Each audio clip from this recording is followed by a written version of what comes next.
Hi, welcome to Rendering Knowledge. आमे previous class रे पढ़ी सारचे एंडोप्लाज्मिक रेटिकुलम कोन गोल्गी बॉडी कोन एबे आजिरो क्लास रे आमे स्टार्ट करबा राइबोसोम। सो राइबोसोम होची कोष जीवकर गोटे मोस्ट इंपोर्टेंट पॉइंट बा मोस्ट इंपोर्टेंट अंश आ विषय जानिबा निहाती दरकार आ बहुत कॉम्पिटिटिव एग्जाम रे आ ऊपर क्वेश्चन पड़े तमे तले 9th क्लास रो एग्जाम सरी जिवो तमे तले +2 को जिवो बा आगु को जिवो मेडिकल लाइन रे ए विषय पाठ जानिबा निहाती दरकार। ओके तो स्टार्ट करिबा आज राइबोसोम। राइबोसोम रो आकार क्षुद्र दाना सदृश। राइबोसोम रो आकार क्षुद्र दाना सदृश। दाना माने कोन जानिचो जो कुकुड़ा मानकु छोट छोट जिंस खाइबा को दिया जाए आमे ताको कहताओ दाना। माछ मानकु जो खाइबा को छोट छोट जिंस दियो आमे ताको कहताओ दाना। सो तमे दाना माने कोन जानि परथो सेमती कोष जीवक मध्य रे राइबोसोम होची पूरा छोट छोट क्षुद्र दाना सदृश। सो तम माने प्रीवियस क्लास रो जानि सरचो जे राइबोसोम कोठी थाए। सो से पॉइंट भी आगु को अछि एगुडी को अमसृण एंडोप्लाज्मिक रेटिकुलम सहित मिसी ताहार ऊपर भाग रे अथवा कोष जीवक भितरे मुक्त भाव रे रहिथांती। माने एटा मन करउची कोष जीवक आ भितरे हमें कोन जानचे एंडोप्लाज्मिक रेटिकुलम अछि गोटे होचे मसृण आ गोटे होचे अमसृण एंडोप्लाज्मिक रेटिकुलम। किंतु राइबोसोम ता कोठी रहि थाए अमसृण एंडोप्लाज्मिक रेटिकुलम रे राइबोसोम ता रहि थाए जोटा अमसृण हेइथिबो सेठी एंडोप्लाज्मिक रेटिकुलम रहिबो। एक्चुअली आमे माने भाबिया होची भूल सेटा एंडोप्लाज्मिक रेटिकुलम रे रहि थाए माने राइबोसोम ता एंडोप्लाज्मिक रेटिकुलम रे रहि थाए किंतु सी जो एंडोप्लाज्मिक रेटिकुलम रे रहिबो सेटा हेजिबो अमसृण काहेकि ना एंडोप्लाज्मिक रेटिकुलम साधारणतः मसृण किंतु जेतेबेले राइबोसोम ता ऊपर रहि जाए सेगुडी को अमसृण हो जाए। जदी आ ऊपर हमें राइबोसोम काढी दबा तमे ए डायग्राम ता देखुचो ए डायग्राम ऊपर जदी आमे राइबोसोम को काढी दबा ताहले एटा मसृण हो जिवो किंतु जेहेतु एटा एंडोप्लाज्मिक रेटिकुलम ऊपर अछि तेनु एटा अमसृण हो जाईची माने खदड़िया हो जाईची। ओके माइंड पूरा पूरी क्लियर। राइबोसोम छोट छोट दाना परी एटी तमे देखि परतो एटा छोट छोट दाना सदृश कहा ऊपर रही थाए ना एंडोप्लाज्मिक रेटिकुलम ऊपर रही थाए। जेतेबेले से एंडोप्लाज्मिक रेटिकुलम ऊपर रही जिवो तार ना हे जिवो कोन ना अमसृण एंडोप्लाज्मिक रेटिकुलम। सो परीक्षा रे पड़ी पारे राइबोसोम कोठी रहइबो सो अमसृण एंडोप्लाज्मिक रेटिकुलम ऊपर राइबोसोम रही थाए। पूरा पूरी पॉइंट क्लियर हो गला। ओके एटी सरीनी आगु को भी यार बहुत पॉइंट अछि इंपोर्टेंट पॉइंट। राइबोसोम रे थिबा ए पॉइंट होची राइबोसोम रे थिबा आरएनए को राइबोसोमल आरएनए कुहा जाए। ता माने आरएनए रो फुल फॉर्म होची राइबोसोमल आरएनए। तमे माने राइबोसोमल आरएनए जानिया पूर्वरु आरएनए रो फुल फॉर्म जानिया दरकार। तमे माने आरएनए कोन जानिबा पूर्वरु तमे तारो फुल फॉर्म भी जानिबा दरकार। राइबोसोमल आरएनए को आरएनए बोली कुहा जाए। राइबोसोमल आरएनए को आरएनए बोली कुहा जाए। तो आरएनए माने कोन आर रो फुल फॉर्म होची राइबोसोमल आरएनए रो फुल फॉर्म होची राइबो न्यूक्लिक एसिड। आरएनए रो फुल फॉर्म होची राइबो न्यूक्लिक एसिड।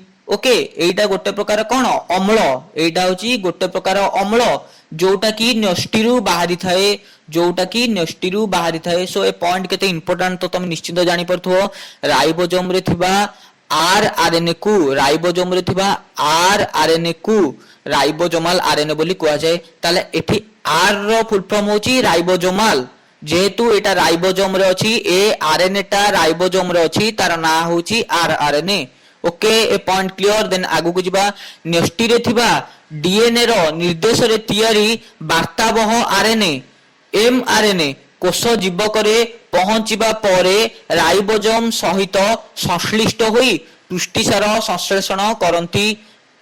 माने न्यष्टि रे जो डीएनए टा रही थाए सो तम मानक मन रे आसीबो क्वेश्चन जे डीएनए कोन आरएनए होची राइबो न्यूक्लिक एसिड डीएनए होची डीऑक्सी राइबो न्यूक्लिक एसिड।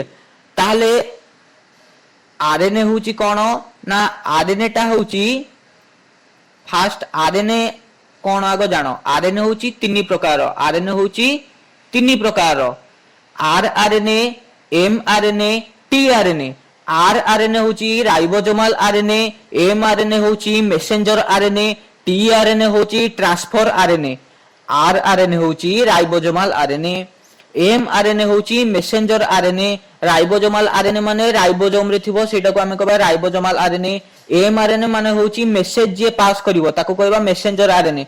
तमे जतले आउ जनक सहित कथा होचो मेसेज रे टाइपिंग करचो बा गोटे स्थान रो आउ गोटे स्थान को जतले वार्ताटा प्रेरण करचो आमे ताको कहउछे गोटे मेसेज बोली। सो ये कोन करूची ना डीएनए रो माने न्यष्टि रे थिबा डीएनए रो निर्देश को आरएनए द्वारा कोष जीवक रे पास करूची माने गोटे जगह रु आउ गोटे जगह को मेसेज पास करूची सेठी पई आमे आकु कहले एमआरएनए बोली। एठी से एमआरएनए टा अछि, एमआरएनए रो फुल फॉर्म होची मेसेंजर आरएनए। देन आउ गोटे प्रकार आरएनए अछि टीआरएनए सेटा होची ट्रांसफर आरएनए। ता ऊपर हम आगु को पढिबा। सो आरएनए कोन जानलो, आरएनए होची गोटे न्यूक्लियर एसिड, आउ गोटे न्यूक्लियर एसिड होची डीएनए, आउ गोटे न्यूक्लियर एसिड होची डीएनए। डीएनए रो फुल फॉर्म कोन, deoxy ribo nucleic acid. DNA रो फुल फॉर्म होची डीऑक्सी राइबो न्यूक्लिक एसिड माने आरएनए सहित डी टा मिसी गले डीऑक्सी ही गला।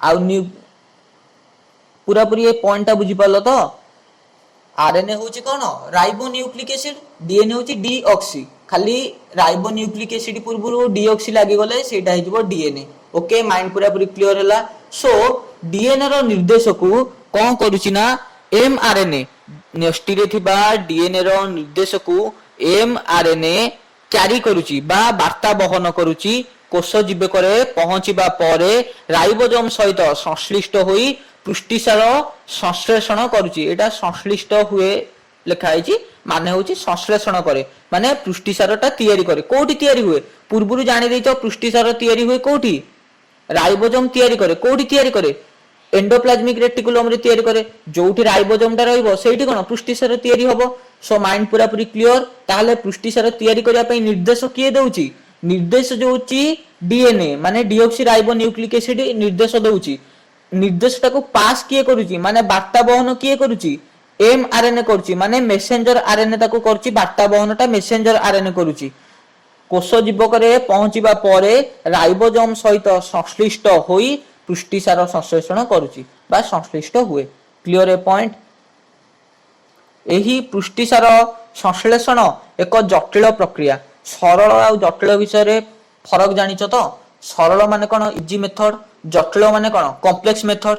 सरल माने कोन सहज, जटिल माने कोन कष्ट माने बहुत छंदी हे कि जो प्रोसेसटा हुए आमे ताको कहबा जटिल बोली। ओके माइंड पूरा पूरी क्लियर हे गला। पुष्टिसार होची कोन गोटे जटिल प्रक्रिया। ओके ए पॉइंट पूरा पूरी क्लियर तो। जटिल माने कोन बुझी परछो ना नहीं, जोटा कष्ट प्रक्रिया हुए ताको आमे कहबा जटिल। ओके सो एटा होची जटिल प्रक्रियाटा। अरे केते जिंस मिसिले पुष्टिसार तयारी हबो। सो केमती पुष्टिसार तयारी होची ना न्यष्टि रे थिबा डीएनए टा गोटे मेसेज पास करिवो कोष जीवक को। कोष जीवक को कहा द्वारा पास करिवो डीएनए टा। एठी डीएनए अछि, डीएनए टा पास कला गोटे मेसेज टे डीएनए टा पास कला। डीएनए टा पास कला काहकु कोष जीवक को पास कला। कोष जीवक को डीएनए टा मेसेज पास कला। जेतले कोष जीवक को मेसेज टा कला कहा द्वारा मेसेज पास कला एमआरएनए द्वारा कला। कोष जीवक को डीएनए जेतले मेसेज पास कला एमआरएनए द्वारा मेसेज टा पास कला। जेतबेले एमआरएनए द्वारा मेसेज टा पास हबो से राइबोसोम सहित संश्लिष्ट होई माने मेसेज टा राइबोसोम सहित संश्लिष्ट होई पुष्टिसार तयारी करिवो। ताहले एटा तो जेमति ले बहुत कॉम्प्लेक्स मेथड हैला ना माने जटिल मेथड टा हैला ना। Clear A point. देन आगु को जिबा। ए जो पुष्टिसार संश्लेषण हुए एथि पई अन्य एक प्रकार रो आरएनए बा टीआरएनए एमिनो अम्ल और केतेक एंजाइम सहयोग द्वारा पुष्टिसार तयारी करंती माने एटा होची टीआरएनए जोटा को मु कहउतली ट्रांसफर आरएनए। ट्रांसफर कोन करे ना तमे गोटे जगह रे गोटे जगह को जाउछो किछि जिंस गोटे जगह रू आउ गोटे जगह को ट्रांसफर होउची तमे जानि परछो ना ट्रांसफर माने कोन ताले गोटे जगह को अन्य जगह को पहुंचबा गोटे स्थान रू अन्य स्थान को किछि जिनिस हो बा किछि भी पदार्थ हो गोटे जगह रू अन्य जगह को जिबा ताको हमें कोन कहउचे ट्रांसफर बोली कहउचे। ट्रांसफर बोली हमें काहा को कहउचे गोटे जगह रू अन्य जगह को जदि किछि जिनिस जाय ताहले एठी डीएनए रू बा न्यष्टि रू गोटे मेसेज जाउची कोठी कोष जीवक बा राइबोसोम को जाउची। मेसेजटा तो एठी कौन पास होची गोटे जिंस पास होची मेसेज पास होची मेसेज रे कौन कौन रही थाए ना एमिनो एसिड रही थाए केतक फंजाई रो सहयोग द्वारा पुष्टिसार तैयारी होती ओके क्लियर है एमिनो एसिड रही ओ केतक एंजाइम रो सहयोग द्वारा पुष्टिसार तैयारी हुए ताले से मेसेज रे कौन आसे ना एमिनो एसिड आसे आउ केतटा एंजाइम आसे ताले आउ केतटा एंजाइम मध्ये आसे कहा द्वारा आसे टीआरएनए द्वारा आसे एटा भी गोटे शॉर्ट क्वेश्चन सो एई तक बहुत इंपोर्टेंट पार्ट इजीली मन रख किछि भी डाउट रखनी एठी आउथरे पॉइंट फास्ट कहि दोची राइबोसोम विषय रे राइबोसोम होची कोष जीवक बा एंडोप्लाज्मिक रेटिकुलम रे थिबा क्षुद्र क्षुद्र दाना सदृश अंश को आमे कहि थाउ राइबोसोम एहा केउठारे देखा जाए ना अमसृण पृष्ठरे राइबोसोम देखा जाए राइबोसोम कौन पाई थाए पुष्टिसार संश्लेषण पाई थाए पुष्टिसार संश्लेषण होउची गोटे जटिल प्रक्रिया पुष्टिसार संश्लेषण होउची गोटे जटिल प्रक्रिया ए प्रक्रियाटा केमिति हुए तमे जेतोले प्लस 2 रे साइंस पढिबो आ विषय रे आहुरी अधिक डिटेल जानिबो सो तम पई एबे जेतिकी दरकार तमे सेतिकी जानो न्यष्टि रे डीएनए थाए तेनु डीएनए टा कोन गोटे अम्ल को अम्ल न्यष्टि अम्ल बा न्यूक्लियर एसिड डीएनए रो फुल फॉर्म होउची डीऑक्सी राइबो न्यूक्लिक एसिड न्यष्टि रु मेसेज पास होबो मेसेज पास होबा पई गोटे आरएनए निहाती दरकार आरएनए रो फुल फॉर्म होउची राइबो न्यूक्लिक एसिड सो जो मेसेज टा पास होबो आमे से मेसेज जेतु से पास करूची आमे ताको कहूचे एमआरएनए बा मेसेंजर आरएनए जेतोले मेसेज टा पास होउची मेसेज रे केतेटा जिनिस जाउची केतेटा जिनिस जाउची से गुडा को कोन कोन ना अमीनो एसिड बा केतेटा एंजाइम अमीनो एसिड आउ एंजाइम गुडा को कोन ना गोटे जगह रु आ गोटे जगह को ट्रांसफर होउची जेहेतु ट्रांसफर होउची जो आरएनए द्वारा ट्रांसफर होउची से आरएनए रो ना होउची टीआरएनए बा ट्रांसफर आरएनए ओके ए पॉइंट क्लियर हला जेतेबेले ट्रांसफर आरएनए देई की एई अम्ल गुडा को आउ एंजाइम गुडा को पास हे जिवो कोठी की कोष जीवक को सेठी किए अछि एंडोप्लाज्मिक रेटिकुलम अछि आउ एंडोप्लाज्मिक रेटिकुलम रे राइबोसोम अछि जे जेतेबेले राइबोसोम सहित ए एसिड गुडा को संश्लिष्ट हबो बा एसिड गुडा को एकाठी हेबे एंजाइम गुडा को एकाठी हेबे से समय रे कोन हबो ना पुष्टिसार संश्लेषण हबो ओके तमे ए पॉइंट पूरा पूरी क्लियर हे गला बुझि पालो ना बुझि पालोनी थैंक यू देन आगु को हमें जिबा राइबोसोम पर आछि लाइसोसोम राइबोसोम पर की आछि lysosome lysosome row first point lysosome बहुल भाव रे प्राणी कोष रे देखिबा को मिली थाए लाइसोसोम बहुल भाव रे प्राणी कोष रे देखिबा को मिली थाए राइबोसोम भी प्राणी कोष रे देखिबा को मिले आ लाइसोसोम भी प्राणी कोष रे देखिबा को मिले एठी तार डायग्राम भी अछि लाइसोसोम रो ओके एटा होची लाइसोसोम रो डायग्राम डायग्राम माने कोन चित्र जानि परचो एहा एको झिल्ली द्वारा आवृत होई रही थाए झिल्ली द्वारा आवृत माने कोन जिए सबु बेले कहिछि फास्ट रु गोटे आंबो आ गोटे कपड़ार कहानी आज भी सही कथा कहूची गोटे जदि आंबो अछि आंबो चारिपटे गोटे कपड़ा घोड़े दबा ताले आमे कहबा जे कपड़ाटा आंबो को आवरण करी रखिछि बा लुचेई करी रखिछि बा प्रोटेक्शन दउची सो एठी मध्ये कोन लाइसोसोम चारिपटे गोटे आवरण अछि तमे भी भलो कि देखि परछे आवरणटा को कोन कहै जे ना झिल्ली द्वारा आवृत बोली कहबा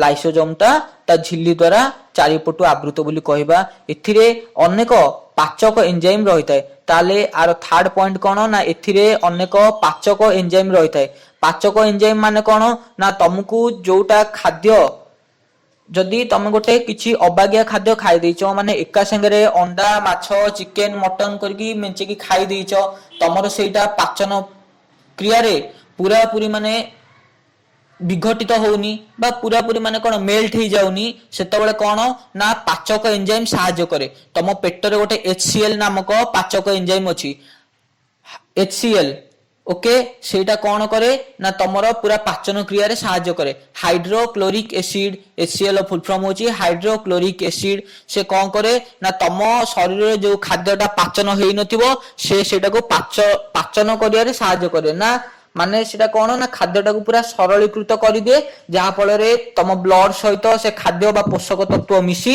तम शरीर रे लागंती ओके पॉइंट पूरा पूरी क्लियर हे गला ताले कोन ना लाइसोसोम रे केते गुड़िए पाचक एंजाइम रही थांती। ओके देन लाइसोजोम टा कोठी देखा जाए मसृण एंडोप्लाज्मिक रेटिकुलम थिबा राइबोजोम रे एही एंजाइम गुड़िक गल्गी बॉडी माध्यम रे लाइसोजोम को आसी थांती। मसृण एंडोप्लाज्मिक रेटिकुलम रे थिबा राइबोजोम रे एही एंजाइम गुड़िक गल्गी बॉडी माध्यम रे लाइसोजोम को आसी थांती। एटा मसृण नुह एटा होची अमसृण। ओके अमसृण एंडोप्लाज्मिक रेटिकुलम थिबा राइबोजोम रे एही एंजाइम गुड़िक गल्गी बॉडी माध्यम रे लाइसोजोम को आसी थांती। माने तमे भलो कि जानिचो गल्गी बॉडी कोन करे ना जो जिंस गुडा दरकार से जिंस को कोन करे सब जगह को प्रेरणा करे कहीं ना भल कि पूर्व मन पकाओ जो मु राइबोजोम पढ़ौली राइबोजोम रे कौन कही ना डीएनए रु सब जिनस गुड़ाक आसो कोठी की एंडोप्लाज्मिक रेटिकुलम को एंडोप्लाज्मिक रेटिकुलम रे आसिला परे कोठी रहिबो राइबोजोम रे रहिबो जेतेबेले राइबोजोम रे रहिबो ताले राइबोजोम कोन कला जो जिंस आउ काहा को दरकार गल्गी बॉडी सहायता रे अन्य मानन को प्रेरणा करिवो। सो एठी मध्ये सेमती गल्गी बॉडी द्वारा लाइसोजोम को आसी थाए। ओके क्लियर हे गला ताले सब एंजाइम काहा द्वारा लाइसोजोम को आसी थाए गल्गी बॉडी द्वारा लाइसोजोम को आसी थाए। क्लियर तो पॉइंट। ओके एबे हम आगु को जिबा कोनोसी कारणरू जीवकोषटी क्षतिग्रस्त बा रुग्ण होई पड़िले लाइसोजोम रे थिबा पाचक एंजाइम गुड़िक जीवकोष रे थिबा विभिन्न जैविक अणुर पचन घटाई थांती बा पाचन घटाई थांती। पचन माने कोन ना ताको पूरा पूरी मेल्ट कर देबे बा ताको पूरा पूरी नष्ट कर देबे।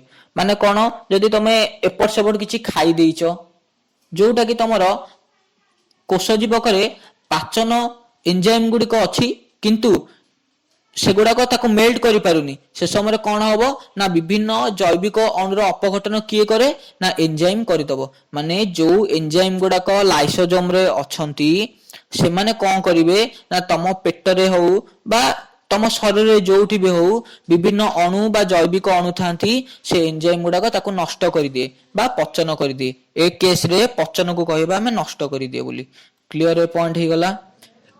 ओके देन लाइसोजोम को कोषर पाचक थली आख्या दिया जाइए। अरे जेहेतु सेटा पचन करे तो ताको हम पाचक थली बोली कहबा ना माने जे खाद्य को मेल्ट करिवो बा अणुजीव हो बा आम भल पई हो बा खराब पई हो जे ताको नष्ट कर दिए बा ताको सरलीकरण कर दिए आमे ताको कौन कहबा पाचक थली बोली कहबा। ताले लाइसोजोम को कोषर पाचक थली बोली आख्या दिया जाइछि। ओके ए पॉइंट पूरा पूरी क्लियर हो गला। आगु को जिबा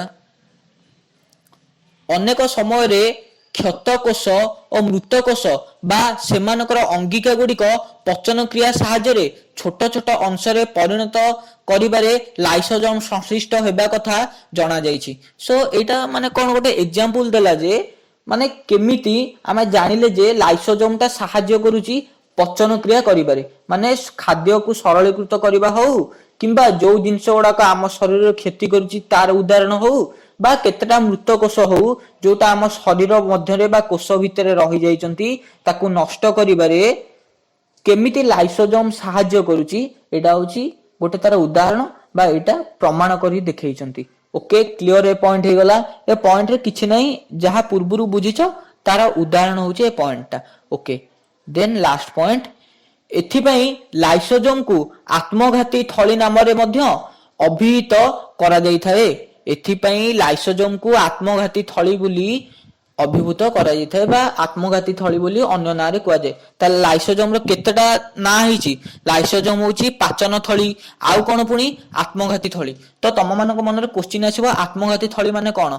अरे जे निज शरीर रे रही की निजर जिंस नष्ट कर दोउची आमे ताको आत्मघाती कहबा ना नहीं। जदी आम देश भितर रही केतेटा लोक आम देश विरुद्ध कार्य करिवे ताला आमे ताको कोन कहबा आत्मघाती बोली कहबा ना नहीं। निजे तो मरिवे समस्त को नेई की भी मरिवे तो ताको आमे आत्मघाती बोली कहबा। सो एठी लाइसोजोम भी सेही काम करूची ତା କୋଷରେ ଯିଏ କ୍ଷତି କରୁଛି ତାକୁ ସରଳୀକୃତ କରୁଛି, ଯିଏ ଆମ ଶରୀର ପାଇଁ ଉପକାରୀ ତାକୁ ବି ମଧ୍ୟ ସରଳୀକୃତ କରିଦଉଛି। ତ କେତେଟା ବି ଭଲ ଜିନିଷ ଅଛନ୍ତି ଯୋଉଟାକୁ ସେ ସରଳୀକୃତ କରିଦଉଛି, ତ ସେ ନଷ୍ଟ ବି ହେଇଯାଉଛନ୍ତି। ଯଦି ଆମ ଶରୀରରେ HCl ଅଧିକ ପରିମାଣରେ ହୁଅନ୍ତା ତାହେଲେ କଣ ଆମ ପେଟ ସହିତ ପାକସ୍ଥଳୀ ବି ସବୁ ନଷ୍ଟ କରିଦିଅନ୍ତା। HCl କଣ ଗୋଟେ ଏସିଡ କଣ ସାଧାରଣତଃ ଦେହକୁ କ୍ଷତି କରାଇଥାଏ ବା ଶରୀରର କ୍ଷତି କରାଇଥାଏ। ଯଦି ଯେତିକି ପରିମାଣରୁ ଅଧିକ ପରିମାଣରେ ବୋହିବ ତାହେଲେ କଣ ନା ଖାଦ୍ୟଟା ସରଳୀକୃତ ହବା ସହିତ ତମ ପେଟ ଭିତରେ ଯୋଉ ପାକସ୍ଥଳୀ ଅଛି, ଫୁସଫୁସ ଅଛି, ହୃତ୍ପିଣ୍ଡ ଅଛି, ସେଗୁଡିକ ବି ପୁରା ସରଳୀକୃତ ହେଇଯିବ। ଆଉ ସରଳୀକୃତ ସେଗୁଡାକ ହେଇଗଲେ ତମେ ମରିଯିବ। ବୁଝିପାରୁଛ ନା ବୁଝିପାରୁନ? ଯେହେତୁ ଗୋଟେ ନିର୍ଦ୍ଦିଷ୍ଟ ପରିମାଣର HCl ବାହାରିକି ତାକୁ ନଷ୍ଟ କରୁଛି, ସେଥିପାଇଁ ଆମେ ବଞ୍ଚିକି ରହିଯାଉଛେ। ଯଦି ଅଧିକ ପରିମାଣରେ ହେଇଥାନ୍ତା ତାହେଲେ ଆମେ ବି ମରିଯାଆନ୍ତେ। ସୋ ଯେହେତୁ ସେ ନିଜ ଜିନିଷ ନଷ୍ଟ କରିଦଉଛି, ମାନେ ଲାଇସୋଜୋମ ଯେହେତୁ ନିଜ ଅଂଶର କିଛି ଜିନିଷ ନଷ୍ଟ କରିଦଉଛି, ଆମେ ତାକୁ କହୁଛେ ଆତ୍ମଘାତୀ ଥଳି ବୋଲି। ଓକେ, ପଏଣ୍ଟ ପୁରାପୁରି କ୍ଲିୟର ହେଇଗଲା। ଲାଇସୋଜୋମ କଣ ପୁରାପୁରି କ୍ଲିୟର। ତ ଆଉ ଥରେ ଫାଷ୍ଟରୁ କହିଦେଇକି ଆସୁଛି ଲାଇସୋଜୋମ କଣ, କିଛିଟା ପଏଣ୍ଟ। ଲାଇସୋଜୋମ ଟା ଗଲ୍ଗି ବଡି ଦେଇ ବିଭିନ୍ନ ଏନଜାଇମ ଲାଇସୋଜୋମକୁ ଆସି ପହଞ୍ଚିଥାନ୍ତି। ବିଭିନ୍ନ ଏନଜାଇମ ଗଲ୍ଗି ବଡି ମାଧ୍ୟମରେ ଲାଇସୋଜୋମରେ ଆସି ପହଞ୍ଚିଥାନ୍ତି। ସୋ ଏନଜାଇମର କାର୍ଯ୍ୟ କଣ ନା ପାଚନ କ୍ରିୟାରେ ସାହାଯ୍ୟ କରେ। ଏନଜାଇମର ମୁଖ୍ୟ କାର୍ଯ୍ୟ ହେଉଛି ପାଚନ କ୍ରିୟାରେ ସାହାଯ୍ୟ କରେ, ବା ଖାଦ୍ୟ ପଦାର୍ଥ ହଉ ବା ସେ ଆମ ଶରୀର କ୍ଷତିକାରକ ପଦାର୍ଥ ହଉ ତାକୁ ସରଳୀକୃତ କରିବାରେ ଏନଜାଇମ ସାହାଯ୍ୟ କରେ। ସୋ ସେଥିପାଇଁ ଲାଇସୋଜୋମକୁ କୁହାଯାଏ କୋଷର ପାଚକ ଥଳି। Okay clear. ଦେନ୍ ଆଗକୁ ମଧ୍ୟ ଲାଇସୋଜୋମକୁ କୁହାଯାଏ ଆତ୍ମଘାତୀ ଥଳି। ଲାଇସୋଜୋମକୁ ମଧ୍ୟ ଆଉ କଣ କୁହାଯାଏ? ଆତ୍ମଘାତୀ ଥଳି। ସୋ ବୁଝେଇ ଦେଇଛି କଣ ପାଇଁ ସବୁ କୁହାଯାଏ। ଓକେ, ଏବେ ଆମେ ଆଗକୁ ଯିବା। ଦେନ୍ ଲାଇସୋଜୋମ ପରେ ଆସୁଛି ଲବକ। ଦେନ୍ ଲାଇସୋଜୋମ ପରେ ଆସୁଛି ଲବକ। ଆକୁ ଇଂଲିଶରେ କୁହାଯାଏ ପ୍ଲାଷ୍ଟିଡ। ଓକେ, ଲବକ ମୁଖ୍ୟତଃ ଉଦ୍ଭିଦ କୋଷରେ ଦେଖାଯାଏ। ଏହା ଦୁଇ ପ୍ରକାର, ଯଥା ବର୍ଣ୍ଣହୀନ ଓ ରଙ୍ଗୀନ। ବର୍ଣ୍ଣହୀନକୁ ଆମେ ଅଦରୱାଇଜ ବି କହିପାରିବା ରଙ୍ଗହୀନ। ବର୍ଣ୍ଣ ମାନେ କଣ ନା ଗୋଟେ ନିର୍ଦ୍ଦିଷ୍ଟ ରଙ୍ଗକୁ ଆମେ କହିବା ବର୍ଣ୍ଣ, ଆଉ ଯୋଉଟା ତ ରଙ୍ଗୀନ ତ ସେଟା ରଙ୍ଗୀନ, ମାନେ ଯୋଉଠି କଲର ୟୁଜ ହୁଏ ସେଟାକୁ ଆମେ କହିବା ରଙ୍ଗୀନ। ତାହେଲେ ଲବକ ମୁଖ୍ୟତଃ ଦେଖାଯାଏ କୋଉଠି ନା ଉଦ୍ଭିଦ କୋଷରେ ଲବକ ଦେଖାଯାଏ। ଗୋଟେ ହଉଛି ବର୍ଣ୍ଣହୀନ ଲବକ, ଆଉ ଗୋଟେ ହଉଛି ରଙ୍ଗୀନ ଲବକ। ବର୍ଣ୍ଣହୀନ ମାନେ କଣ? ଯାହାର କୌଣସି ରଙ୍ଗ ନଥିବ ଆମେ ତାକୁ କହିବା ବର୍ଣ୍ଣହୀନ, ଯାହାର ଗୋଟିଏ ରଙ୍ଗ ଥିବ ଆମେ ତାକୁ କହିବା ରଙ୍ଗୀନ। ତ ଏ ପଏଣ୍ଟ ତମେ ପୁରାପୁରି ବୁଝିପାରୁଥିବ। ତାହେଲେ ରଙ୍ଗ ଥିଲେ, ଯୋଉ ଲବକର ରଙ୍ଗ ଥାଏ ଆମେ ତାକୁ କହିବା ରଙ୍ଗୀନ ଲବକ, ଯାହାର ରଙ୍ଗ ନଥିବ ଆମେ ତାକୁ କହିବା ବର୍ଣ୍ଣହୀନ ଲବକ। Clear? First point. Second point, ଉଦ୍ଭିଦର ମୂଳ ଓ କାଣ୍ଡରେ ସାଧାରଣତଃ ବର୍ଣ୍ଣହୀନ ଲବକ ରହିଥିବା ବେଳେ ଫୁଲ, ଫଳ ଓ ପତ୍ର ଆଦିରେ ରଙ୍ଗୀନ ଲବକ ରହିଥାଏ। ମାନେ ସେ କହିବାକୁ ଚାହୁଁ ଯେ ଉଦ୍ଭିଦର ମୂଳ ଦେଖିଥିବ, ମାନେ ଚେର ହଉ ବା ତାର କାଣ୍ଡ ହଉ, ସେଠି କଣ ନା ଗୋଟେ ତାର ନିର୍ଦ୍ଦିଷ୍ଟ ରଙ୍ଗ ନାହିଁ। ମାନେ ତମେ ସବୁ ଗଛ ଦେଖିବ ତାର ଗୋଟେ ନିର୍ଦ୍ଦିଷ୍ଟ ରଙ୍ଗ ନଥିବ ଚେରରେ ବା ତାର କାଣ୍ଡରେ, କିନ୍ତୁ ଯେତେବେଳେ ତମେ ତାର ଫୁଲକୁ ଦେଖିବ, ଫଳକୁ ଦେଖିବ, ଆଉ ତାର ପତ୍ରକୁ ଦେଖିବ, ଗୋଟେ ନିର୍ଦ୍ଦିଷ୍ଟ ରଙ୍ଗ ଅଛି। ପତ୍ରର ରଙ୍ଗ କଣ ନା ସବୁଜ, ପାଚିଲେ ହଳଦିଆ ଦେଖାଯାଏ। ଫୁଲ କଣ? କାହାର ଧଳା, କାହାର ନାଲି, କାହାର ହଳଦିଆ। ଦେଖିଛ ନା ଦେଖିନ? ଆଉ ଫଳ, ଫଳ ତ ତମେ ଯେତେ ପ୍ରକାର ଫଳ ଖାଉଛ ଦେଖିବ ସବୁ ଫଳର ରଙ୍ଗ ଡିଫରେଣ୍ଟ, ମାନେ ଭିନ୍ନ ଭିନ୍ନ। ସୋ ସେମାନଙ୍କର ରଙ୍ଗ ଅଛି, ବା ସେଠି ରଙ୍ଗୀନ ଲବକ ଅଛି ବୋଲି ତାର ଗୋଟେ ନିର୍ଦ୍ଦିଷ୍ଟ ରଙ୍ଗ ଅଛି। ଯେହେତୁ ମୂଳ ଆଉ କାଣ୍ଡରେ ବର୍ଣ୍ଣହୀନ ଲବକ ଅଛି, ତେଣୁ ତାର କୌଣସି ଗୋଟେ ନିର୍ଦ୍ଦିଷ୍ଟ ରଙ୍ଗ ନାହିଁ। ଓକେ, ପୁରାପୁରି ସେକେଣ୍ଡ ପଏଣ୍ଟ କ୍ଲିୟର ହେଲା। ଦେନ୍ ଥାର୍ଡ ପଏଣ୍ଟକୁ ଯିବା। ଉଦ୍ଭିଦର ପତ୍ର ଓ ଅନ୍ୟାନ୍ୟ ସବୁଜ ଅଂଶରେ ରହିଥିବା ରଙ୍ଗୀନ ଲବକକୁ ହରିତ ଲବକ କୁହାଯାଏ। ତାହେଲେ ପତ୍ର ହଉ ବା ଯୋଉ ଜାଗା ଗୁଡାକ, ଉଦ୍ଭିଦର ଯୋଉ ଅଂଶ ଗୁଡାକ ରଙ୍ଗୀନ ବା ସବୁଜ ରଙ୍ଗର ଲବକ ରହିଥାଏ ତାକୁ ଆମେ କହିବା ହରିତ ଲବକ ବୋଲି। ମାନେ ଗ୍ରୀନ କଲର ଲବକ ଥିଲେ ଆମେ ତାକୁ କହିବା ହରିତ ଲବକ। ହରିତର ମାନେ ହଉଛି ସବୁଜ, ହରିତର ମାନେ କଣ? ସବୁଜ। ସୋ ଯୋଉଠି ସବୁଜ ରଙ୍ଗର ଲବକ ରହିଥିବ ସେ କୋଉଠି ରହିଥାଏ? ପତ୍ରରେ ରହିଥାଏ, ଆଉ କୋଉଠି ରହିଥାଏ? ଅନ୍ୟାନ୍ୟ ସବୁଜ ସ୍ଥାନରେ ରହିଥାଏ, ଆମେ ତାକୁ କହିବା ହରିତ ଲବକ ବୋଲି। ଓକେ, ଏ ପଏଣ୍ଟ ପୁରାପୁରି କ୍ଲିୟର ହେଇଗଲା।